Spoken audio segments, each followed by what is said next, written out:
Welcome to the deep dive. We sift through the noise to bring you really potent, sometimes surprising, and definitely actionable insights, tailored just for you. Today, we're kicking off a truly illuminating exploration. It's based on a comprehensive review of Ira Byock's powerful book, The Four Things That Matter Most.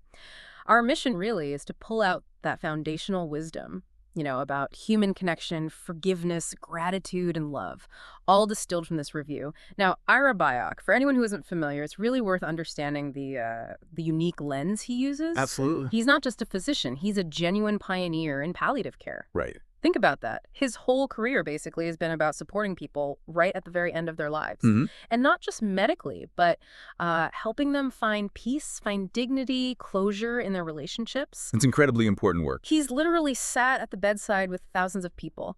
So you can imagine that gives him this unparalleled perspective on what really matters when everything else just falls away. Yeah, the superficial stuff disappears. Exactly. And from that amazing vantage point, he managed to distill what matters most down into just four deceptively simple statements. But they're incredibly powerful. So, okay, let's unpack this. Before we even get to these four things, what's most crucial for us, for you listening, to understand about Byock himself? Yeah. How did that palliative care background really shape these insights? Well, it's absolutely foundational, as you said. Right. Byock's work isn't coming from like abstract philosophy or anything. Right. It's deeply, profoundly grounded in raw, unfiltered human stories from the end of life. You have to imagine being in those rooms where all the trivial stuff, the social masks, the worries about yesterday or tomorrow, it just melts away under the immense gravity of what's happening. And it's right there, as the review points out, that people get stripped down to their most authentic selves. Wow. And that reveals the absolute essence of what it means to connect, to love, to be loved. His insights aren't just theories. They're forged in the heat of real life, often with people grappling with, a whole lifetime of unspoken words, unresolved feelings. That direct experience. Exactly. That direct, intimate witness to thousands of lives reaching their end.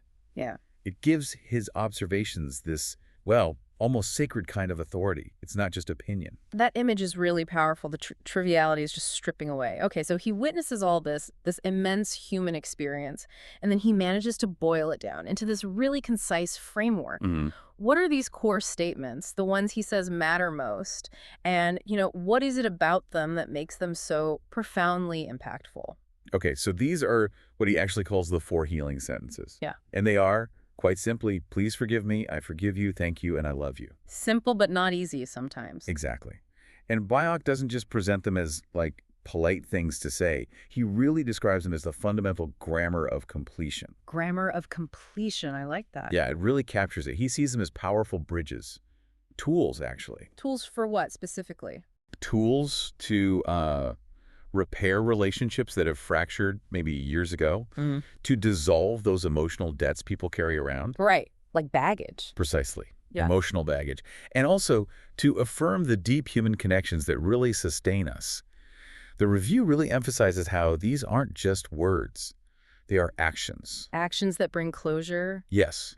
Actions that bring that profound sense of closure that so many of his patients and their families, too, were desperately seeking. They represent the ability to, tie up those loose ends and finally find some peace. The grammar of completion. Yeah, that phrase really sticks with you. It makes you realize how much of our lives, maybe without even knowing it, we spend looking for exactly that. So let's dig into why each one holds so much power, starting with something I think many of us, wrestle with, this idea of unfinished business. Yeah, that's a big one. Byock observes that most people, maybe all of us to some degree, carry unresolved conflicts. Harsh words left hanging out there, apologies never made, gratitude never expressed. Yeah, the unspoken stuff. Right. So what's his key message for us, for the living, when he points out how these unspoken truths often surface with this almost desperate urgency at life's end? What's the call to action there? Well, he frames it as a really compelling argument for proactive healing. Proactive healing. Yeah. The book's message isn't just that these things come up at the end.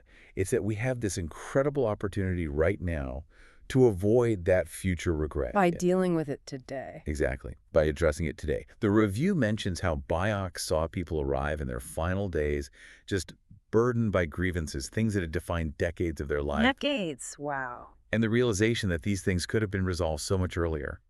That was just a recurring, heartbreaking theme. It's less about fixing a problem at the end and more about like inoculating yourself against that very specific kind of future pain. Which a pain. The agonizing regret of what could have been said, what should have been done. That's what he wants us to avoid. Okay, that makes sense. It's clear then, addressing this unfinished business often comes down to one really crucial thing: forgiveness. Absolutely central. And Byock, as the review we looked at highlights, makes a really critical distinction about forgiveness, one that a lot of people get wrong, I think. Yes, he does. It's very important. So how does he define it? What makes his definition so freeing? He's incredibly clear on this. Forgiving does not mean excusing hurtful actions. It's not about condoning bad behavior or pretending something awful didn't happen. Okay, so what is it then? Instead, Byock defines it as letting go of resentment so one's own heart can be free. It's about your release. Your own heart. Exactly. The review gives these compelling examples of generalized of people who spent, decades literally shackled by bitterness. Shackled. Strong word. It is. There's one story, an anecdote really, about a patient holding a grudge against a sibling for nearly 60 years. 60. That's a lifetime. Pretty much. And in their final days, realizing the toll it had taken on them, not just the sibling, they offered forgiveness. And the immediate visible release of tension, the emotional weight just lifting, it was profound. Wow. And this act, Byock observed, often liberated the forgiver just as much, maybe even more, than the person being forgiven. That makes sense. Yeah, and it totally aligns with, modern psychology. We know chronic resentment affects physical health, mental well-being. It basically keeps you trapped emotionally. That is incredibly powerful. The idea that forgiveness is mostly a gift you give yourself. But hang on, the review did flag a potential challenge here, didn't it? It did. What about those really toxic relationships? We're trying to reconcile isn't just unrealistic, it might not even be healthy or safe. How does Byock handle that complexity? That's a really important point, and yes, Byock acknowledges it. He's clear that true reconciliation isn't always possible, or even advisable in some cases. So what then? In those situations, the focus shifts. It shifts to the internal act of forgiveness. Internal, meaning just within yourself. Yes. It's about releasing the hold that bitterness has on your internal life. Even if the other person isn't there, or they're unwilling, or frankly unsafe to engage with. Okay. The power in those cases comes from making that internal declaration. A conscious choice to unburden yourself from that emotional weight. You don't necessarily need an external response or some shared resolution. So it's still about finding that completion, but within yourself. Exactly, within oneself. That makes a lot of sense. Focusing on your own internal peace when external peace just isn't on the table. Okay, let's move to thank you. Byock takes gratitude way beyond just, simple politeness. Oh, absolutely. He calls it an existential recognition, which sounds quite grand, a deep awareness that we're all interconnected, that our lives are woven together with others. Yes, existential recognition captures it perfectly. How does he show that? How does he illustrate this as something more profound than just saying thanks? Well, he frames it as acknowledging that our very existence, yours and mine, everyone listening, is supported by this huge network of connections and kindnesses. Big ones, small ones. Right. We don't exist in a vacuum. Precisely. We're beneficiaries, not just these isolated islands. The review highlights how Byock saw the immense power of genuine gratitude in action time and again. Like in what kind of situations? Well, in one instance, there was a patient nearing the end who expressed this really profound thanks to an estranged family member. And it was for a seemingly minor act of kindness from way back in their childhood. Wow, something small from long ago. Exactly. And that simple, heartfelt thank you, delivered with no expectation of anything in return. It unexpectedly cracked open years of silence between them. No kidding. Yeah, it created this tiny opening for a deeper reconciliation that had seemed totally impossible just moments before. It wasn't about, like, a transaction, I thank you, do something. Oh, it was deeper. Much deeper. It was about affirming the other person's inherent worth, acknowledging the positive impact they had made, however small or long ago. And that, it turns out, can be incredibly healing for both people. That's fascinating how one moment of real gratitude can literally be a catalyst for healing, even after all that time. It just shows how much we really yearn to be seen and appreciated, doesn't it? Deeply. It's a fundamental human need. And then there's the big one, I love you. Byock presents this not as some tired cliche, Definitely not. but as a radical affirmation of human connection. He actually noted that many of his patients were afraid to say it out loud. Yes, that fear was very real for many. They worried it would make them seem vulnerable or weak, maybe even get rejected. What did he observe about those fears, and what actually happened when people did finally say the words? He saw that fear over and over again. That vulnerability, of exposing your deepest affection. People worried about being misunderstood or the awkwardness or, yeah, that their love might not be returned. Understandable fears? Totally. But what Byock consistently found was the opposite happened. Really? Yeah. When those words were finally spoken, sometimes after a whole lifetime of silence, they often became the most enduring, the most treasured memory left behind for everyone involved. That gives me chills. Me too. The review recounts instances where families, maybe they'd withheld those words for years because of, I don't know, cultural norms or old hurts. They experienced this immense relief and this powerful sense of connection right there in those final moments. Wow. Byock has this line, something like, love, unexpressed, withers inside us, causing this quiet internal suffering. But love expressed, however late, transforms everything. Transforms everything. Yeah. It's not just about the person hearing it, you see. It's also about the speaker finally releasing this fundamental truth they've held inside. And that creates this ripple effect of warmth and connection. It changes the whole energy. That idea of love withering, if it's unexpressed, that's such a poignant image. Okay, so these 4 statements, please forgive me, I forgive you, thank you, I love you, clearly incredibly potent at life's end. Undeniably. But what does this all mean for us right now? Not just when we're facing mortality. Yeah. Because that's the real challenge, isn't it? That is the core message. The book's message, according to the review, is that these lessons are not reserved for the dying, but for the living who wish to avoid regret. How do we bridge that gap? Well, if we connect this to the bigger picture, Right.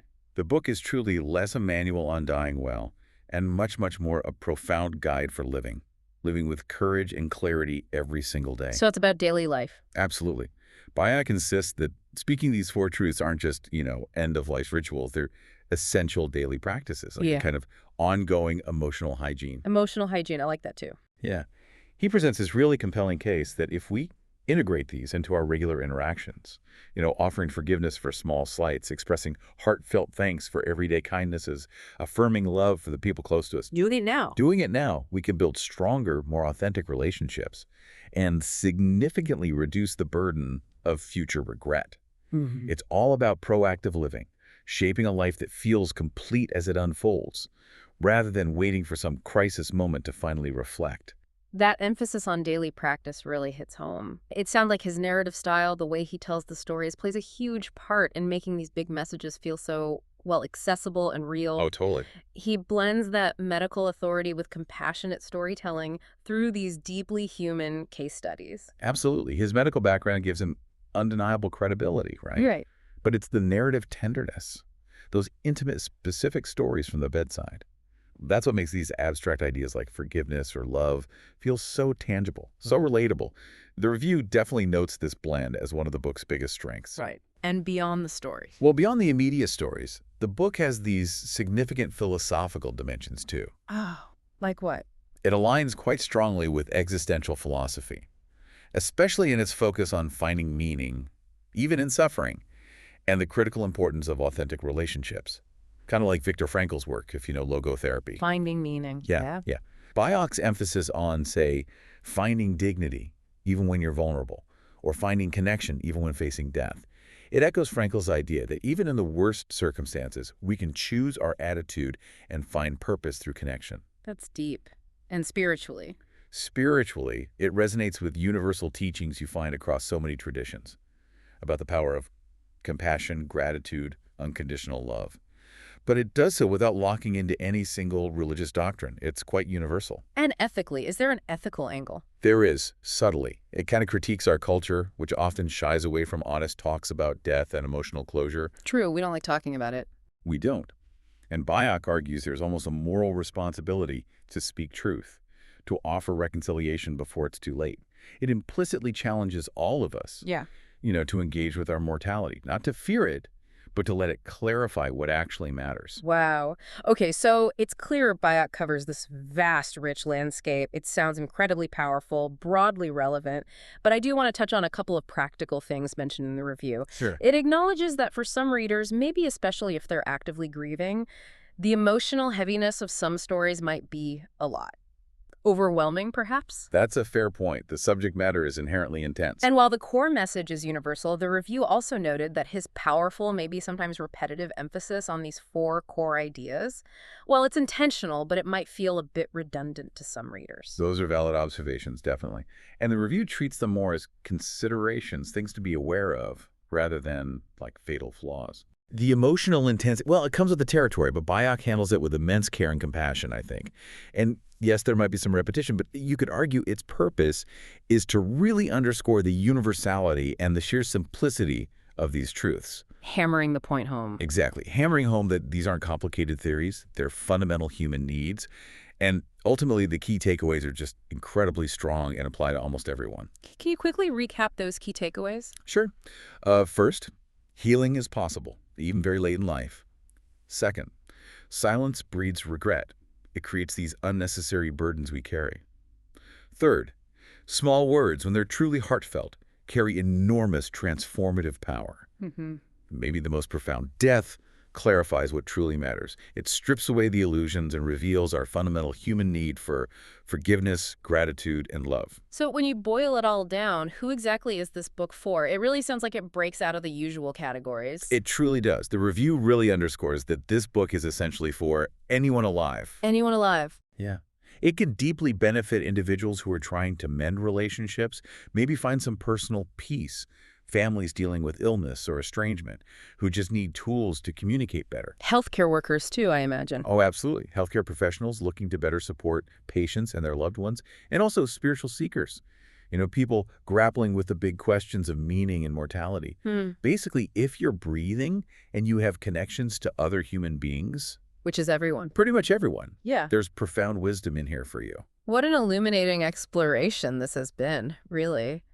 So, to summarize this deep dive, Ira Byock's The Four Things That Matter Most is, well, it's much more than just a book, isn't it? It really is. It acts like a mirror, asking you listening, to genuinely look at our own unfinished business. And it offers this practical, yet deeply profound guidance for living a life with less regret, through those simple, transformative acts of speaking forgiveness, gratitude, and love. And this raises, I think, an important question for you, the listener, to maybe carry away from this discussion. Byock's work is this powerful reminder that the opportunity to connect authentically, Yeah. it's always right now. It's not something to put off. So the question is, what daily practices of the heart, as he might put it, could you begin or maybe strengthen starting today to live more authentically, to truly connect with the people around you, and ultimately to avoid that future regret he describes so vividly? It's a question worth, pondering and maybe even acting on long after this deep dive ends. That's a powerful thought to carry forward. Thank you for joining us on this exploration today. If you enjoyed this deep dive, please do us a favor. Like it, share it, and subscribe to the channel and video. It really helps us keep bringing you these deep insights. We'll see you next time.